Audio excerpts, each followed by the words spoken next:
श्री गुरु सत्ताय नमः। सभी को प्रणाम। परम पूज्य गुरुदेव आगे लिखते हैं, मनुष्य असीमित होते हुए भी सीमित है। उसे असीम क्षमता उसके सुसंपन्न सृजेता भगवान से उपलब्ध होती है, पर यह सशर्त है। छोटे बच्चे वस्तुओं का सही उपयोग नहीं जानते और न ही उनको संभाल कर रख सकते हैं, इसलिए उन्हें दुलार में जो भी मिलता है वो हल्के दर्जे का होता है, जैसे कि गुब्बारा, झुनझुना, सीटी या लेमन जूस। प्रौढ़ होने पर व्यक्ति घर की जिम्मेदारियां समझता और निभाता है, फलतः बिना मांगे उत्तराधिकार का हस्तांतरण होता जाता है। इसके लिए उसे प्रार्थना या याचना नहीं करनी पड़ती। जितना हमें मांगने में उत्साह है, उससे 1000 गुना देने में उत्साह भगवान को और महामानवों को होता है। पर शर्त ये होती है कि सदुपयोग कर सकने की पात्रता विकसित हुई या नहीं। इस संदर्भ में भविष्य के लिए झूठे वायदे करने से कोई काम नहीं चलता। प्रमाण देना पड़ता है कि अब तक जो हाथ में था उसका उपयोग वैसा होता रहा है। हिस्ट्री शीट इसी से बनती है और प्रमोशन में यह पिछला विवरण ही काम आता है। हमें पिछले कई जन्मों तक अपनी पात्रता और प्रामाणिकता सिद्ध करनी पड़ी है। जब बात पक्की हो गई तो ऊंचे क्षेत्र से अनुग्रह का सिलसिला अपने आप चल पड़ा। सुग्रीव, विभीषण, सुदामा, अर्जुन आदि ने जो पाया, जो दिखाया, ये उनके पराक्रम का फल नहीं था। उसमें ईश्वर की सत्ता और महत्ता काम कर रही थी। भगवान के साथ मनुष्य अपने सुदृढ़ संबंध सुनिश्चित आधारों पर ही बनाए रह सकता है। उसमें चापलूसी जैसी कोई गुंजाइश नहीं है। भगवान की न तो किसी से निजी मित्रता है और न ही शत्रुता। वे नियमों से बंधे हुए समदर्शी हैं। हमारी अपनी व्यक्तिगत क्षमता तो सर्वथा नगण्य है। प्रायः जनसाधारण के समान ही उसे समझा जा सकता है। जो कुछ अतिरिक्त दिखता है या बन पड़ा है, उसे विशुद्ध दैवीय अनुग्रह समझना चाहिए। वह सीधा कम और मार्गदर्शक के माध्यम से अधिक आता रहा है। ये देवी उपलब्धि किस प्रकार संभव हुई, इसका एक ही उत्तर है, पात्रता का अभिवर्धन।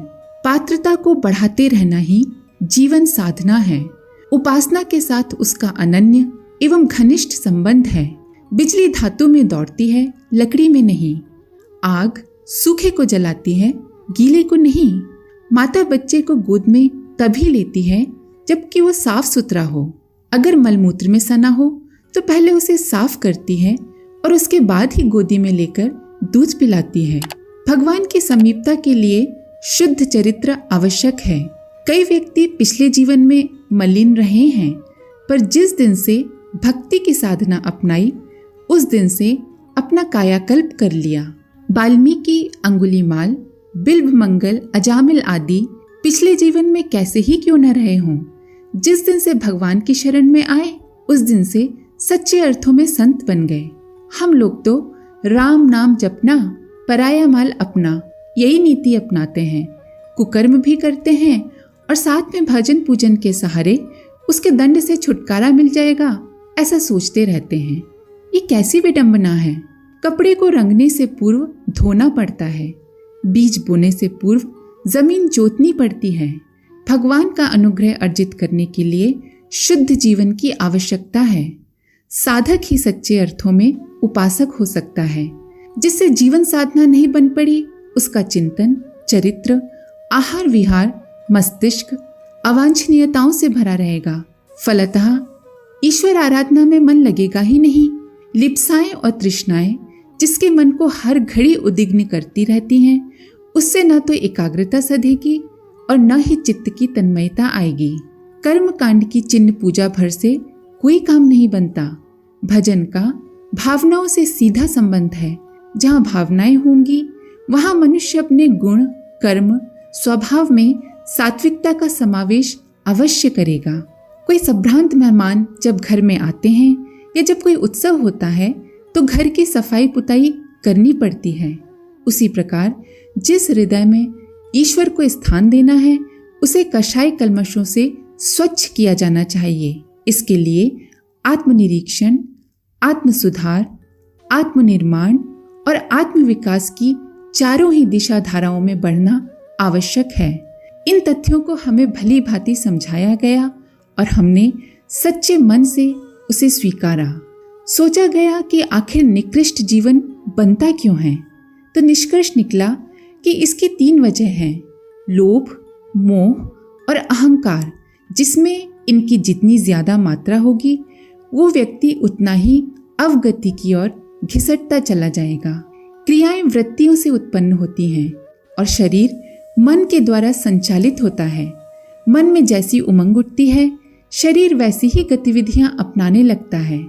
इसलिए अवांछनीय कृत्यों, दुष्कृत्यों के लिए शरीर को नहीं, मन को उत्तरदायी समझा जाना चाहिए।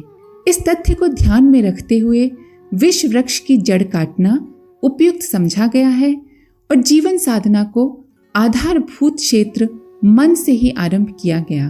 देखा गया है कि अपराध प्रायः आर्थिक प्रलोभनों या आवश्यकताओं के कारण होते हैं। इसलिए उनकी जड़ें काटने के लिए हमने औसत भारतीय स्तर का जीवन यापन अपनाने का व्रत लिया।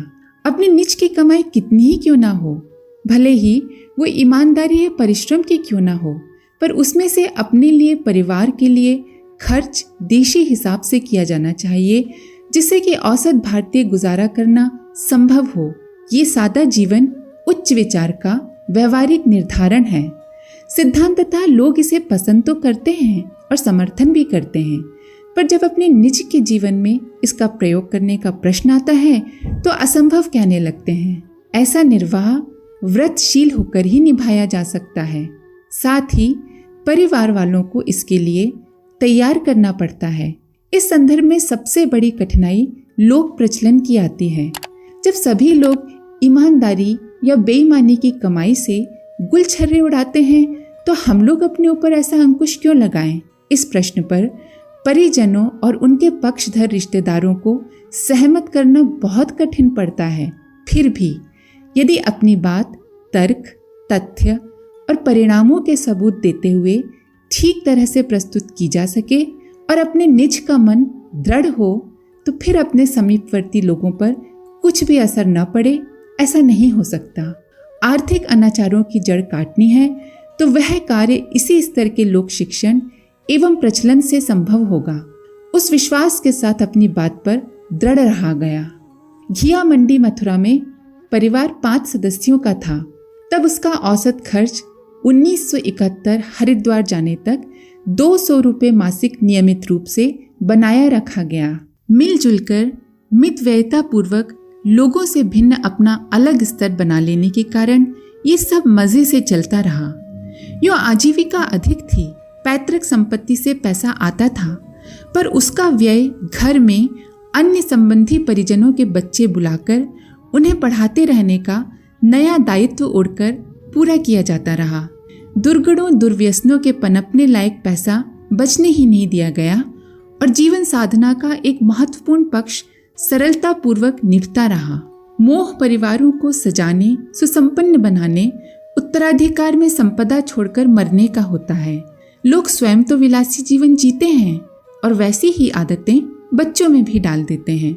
फलतः अपव्यय का सिलसिला चल पड़ता है और अनीति की कमाई के लिए अनाचारों के विषय में सोचना और प्रयास करना होता है।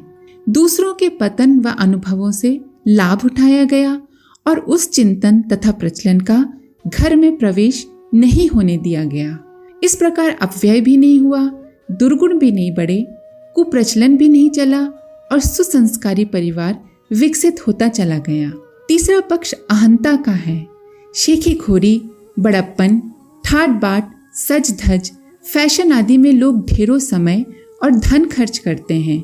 अपने निजी जीवन तथा परिवार में नम्रता और सादगी का ऐसा ब्राह्मणोचित माहौल बनाए रखा गया कि अहंकार के प्रदर्शन की कोई गुंजाइश नहीं थी। हाथ से घरेलू काम करने की आदत अपनाई गई।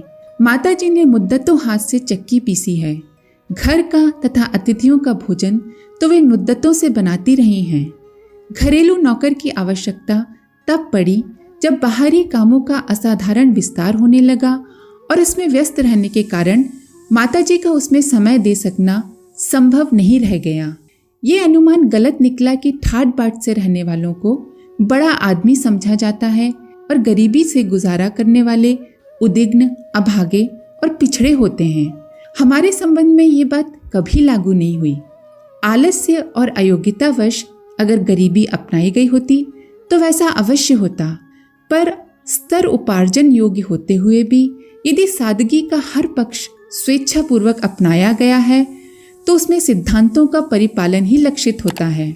जो भी अतिथि आए, जिन भी मित्र संबंधियों को रहन सहन का पता चलता रहा, उनमें से किसी ने भी इसे दरिद्रता नहीं कहा, वरन ब्राह्मण परंपरा का निर्वाह ही माना। मिर्च न खाने, खड़ाऊ पहनने जैसे एकाध नियम सादगी के नाम पर अपनाकर लोग सात्विकता का विज्ञापन भर करते हैं। वस्तुतः आध्यात्मिकता निभती है सर्वतोमुखी संयम और अनुशासन से। उसमें समग्र जीवनचर्या को ब्राह्मण जैसी बनाना एवं अभ्यास में उतारने के लिए सहमत करना होता है। ये लंबे समय की और क्रमिक साधना है। हमने इसके लिए अपने को साधा और जो भी अपने साथ जुड़े रहे उन्हें यथासंभव सधाया। संचित कुसंस्कारों का दौर हर किसी पर चढ़ता है। काम, क्रोध, लोभ, मोह, मद मत्सर अपनी उपस्थिति देते रहे, पर उन्हें उभरते ही दबोच लिया गया। बेखबर रहने, दरगुजर करने से ही वे पनपते और कब्जा जमाने में सफल होते हैं। वैसा अवसर जब जब आया उन्हें खदेड़ दिया गया। गुण, कर्म, स्वभाव तीनों पर ध्यान रखा गया कि इसमें साधक के अनुसार सात्विकता का समावेश है या नहीं। संतोष की बात है कि इस आंतरिक महाभारत को जीवन भर लड़ते रहने के कारण अब चलते समय अपने को विजयी घोषित कर सके हैं। जन्मतः सभी अनगढ़ होते हैं। जन्म जन्मांतरों के कुसंस्कार सभी पर कम या ज्यादा मात्रा में लदे होते हैं। वे अनायास ही हट या भग नहीं जाते। गुरु कृपा या पूजा पाठ से भी वह प्रयोजन सिद्ध नहीं होता।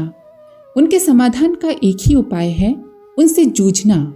जैसे ही कुविचार उठे, उनके प्रतिपक्षी सद्विचारों की सेना को पहले ही प्रशिक्षित, कटिबद्ध रखा जाए और विरोधियों से लड़ने को छोड़ दिया जाए।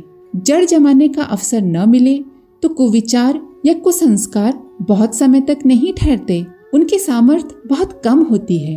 वे आदतों और प्रचलनों पर निर्भर रहते हैं, जबकि सद्विचारों के पीछे तर्क, तथ्य, प्रमाण, विवेक आदि अनेकों का मजबूत समर्थन रहता है।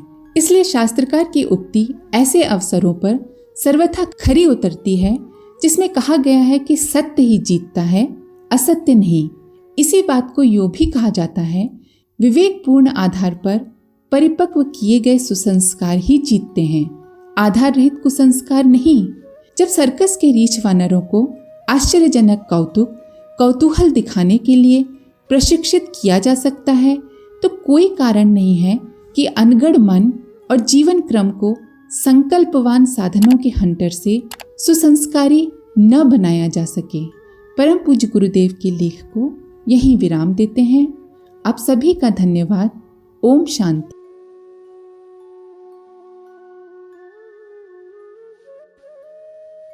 हमारे YouTube चैनल को सब्सक्राइब करें और बेल आइकन को दबाकर ऑल पर क्लिक करें ताकि आने वाले सभी वीडियोस की नोटिफिकेशन आपको मिलती रहे।